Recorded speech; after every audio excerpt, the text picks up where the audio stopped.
Kisah pilu tiga wanita menangis kelaparan minta sepiring nasi malam-malam, kehabisan uang. Beredar di media sosial sebuah video yang memperlihatkan tiga perempuan menangis di sebuah kos-kosan.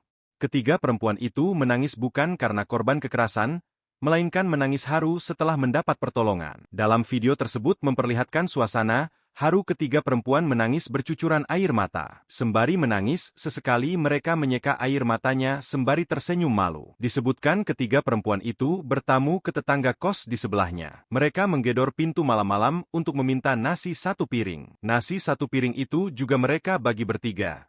Mereka mengaku belum makan dari pagi karena uang mereka habis dan belum dapat kiriman uang dari kampung. Menurut akun Randomania 9798, ketiga perempuan tersebut dari kampung merantau untuk mencari kerja. Namun saat tiba merantau, mereka belum kunjung mendapat pekerjaan. Pilunya lagi, uang simpenan mereka keburu habis.